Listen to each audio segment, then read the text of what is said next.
Mungkin kalian semua memang sudah pada tahu ya, Rasulullah itu datang dengan peringatan-peringatannya ya, yang dimana peringatan itu akan memisahkan antara dua golongan atau dua kelompok kanan dan kiri.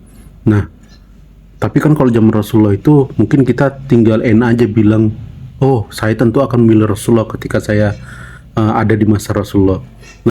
And they see the sword in my hand. Mungkin kalian semua memang sudah pada tahu ya tentang kabar mimpi Muhammad Qasim yang mengatakan bahwa Perang Dunia Ketiga akan terjadi. Tapi kalian juga mungkin berpikir, memangnya untuk apa kalau Perang Dunia Ketiga terjadi, dan ambil perhatian dari mimpi Muhammad Qasim. Dari kabar mimpi Muhammad Qasim ini, peringatan-peringatan yang telah disampaikan, yang telah diberikannya, ini kan mengacu kepada peringatan yang ujung-ujungnya hanyalah kembali pada Allah Subhanahu wa Ta'ala. Nah, sedangkan kita ini kan umat akhir zaman. Di akhir zaman nanti juga akan ada kemunculan Dajjal, di mana ketika Dajjal muncul ini sebenarnya hanya ada tersisa dua golongan yang dia bersama Dajjal atau tidak bersama Dajjal yang akan selamat, seperti itu kan. Seperti yang kita sudah tahu, kalau orang yang mengikuti Dajjal dia akan kekal selamanya di neraka. Nauzubillah, semoga bukan kita ya. Dan sedangkan satu golongan lagi, dialah golongan yang mengikuti peringatan dan petunjuk dari Allah Subhanahu wa Ta'ala langsung. Pertanyaannya, gimana kita bisa tahu peringatan dan petunjuk dari Allah langsung? Ya jelas, coba lihat di hadis, apa di akhir zaman yang akan menjadikan sebuah peringatan untuk kita di akhir zaman? Yaitu, ialah mimpi. Namanya Al-Mubasyirat. Memang kalau kita melihat siapa pembawa pesannya, itu akan menimbulkan sesuatu pandangan mata yang menipu kita atas pesan yang dia bawa. Ujung-ujungnya apa? Kita akan merasa sok lebih tahu, sombong, dan meremehkan pesan yang dibawanya. Hingga akhirnya kita benar-benar dibutakan bahwa ternyata itu memang sebuah pesan yang berasal dari Allah. Berarti kalau kita meremehkannya, kita meremehkan Allah sebenarnya, bukan yang membawa pesan itu. Nah kan kalau begitu jadi sangat bahaya untuk diri kita. Kita mengabaikan pesan Sang Pencipta alam semesta. Jadi saran saya, jangan sampai kita remehkan pesan dari mimpi Muhammad Qasim ini, karena itu berasal dari Allah. Oke lah, kalian mengatakan, alah orang sudah ada Al-Quran dan juga sudah ada hadis, itu lebih jelas, dan memang Rasulullah meninggalkan dua pusaka tersebut, jadi untuk apa lagi mimpi? Kan banyak kalian berkata begitu ya. Justru diingat, ada di Al-Quran itu yang mengatakan bahwa kita tidak boleh meremehkan suatu berita yang datang pada kita, itu di Quran surah Al-Hujurat 9 ayat 6. Dan bahkan di Al-Quran ada kisah tentang mimpi yang menjadi sebuah peringatan, yaitu peringatan Hari Raya Idul Adha. Dan itu tertulis dalam Al-Quran kan, diabadikan. Dan kalau benar-benar kita mengikuti hadis, seharusnya kita yakin dong terhadap kebenaran mimpi sebagai peringatan di akhir zaman. Karena hadis mengatakan, hadis riwayat Nasai 1108, itu jelas bahwa mimpi di akhir zaman itu disebut Al-Mubasyirat, dan mimpi di akhir zaman itu adalah sebuah peringatan untuk umat akhir zaman.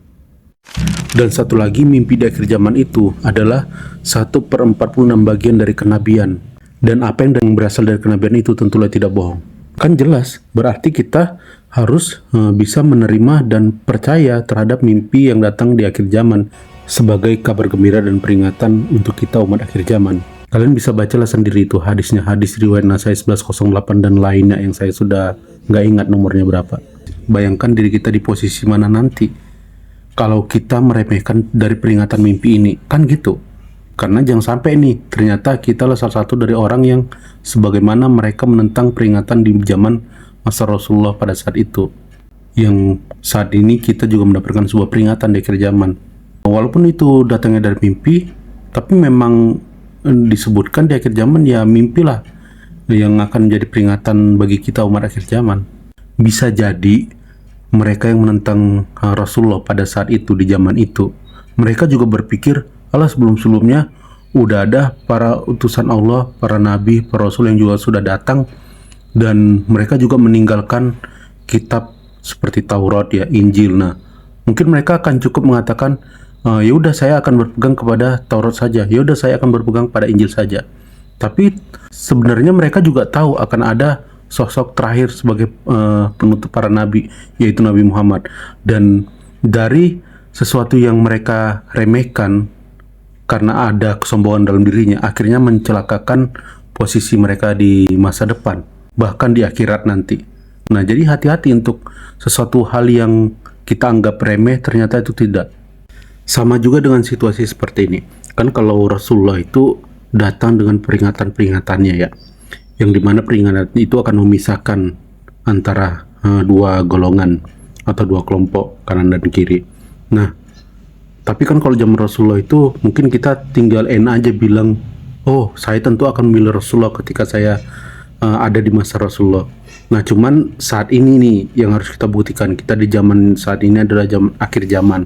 Nah, ketika seseorang yang ditunggu itu telah muncul, nah apakah kita akan bersamanya atau berlawanan dengannya? Sementara umat di zaman Rasulullah pada saat itu tidak semuanya begitu aja langsung mengikuti Rasulullah. Jadi itu artinya itu tidak semudah ketika kita mengatakan, oh ketika dia nanti ada muncul, saya tinggal akan mengikutinya aja. Oh, tidak semudah itu ternyata. Kenyataannya ternyata memang benar. Saat ini banyak orang yang sangat sulit untuk melihat kebenaran yang jelas-jelas datangnya dari Allah Subhanahu wa taala. Bahkan sampai dia dikatakan dajjal. Padahal kalau memang dia itu dajjal, benar dajjal, ketika kita melihatnya aja itu kita akan mengikutinya. Tapi toh kenapa kalian yang mengatakan dia dajjal tapi tidak mengikutinya? Kan aneh kan, itu aja sudah berlainan. Dan sesuatu yang benar datang dari Allah itu kembali pada tauhid murni, menjauhi segala bentuk syirik. Itu pokoknya udah jelas kali itu adalah kebenaran. Nah, intinya kalian harus mempertimbangkan di manakah posisi kalian nanti ketika kalian ternyata tidak sadar kalian telah menjadi lawan atas kebenaran yang Allah tunjukkan dalam peringatan-peringatan yang datang di akhir zaman. Begitu.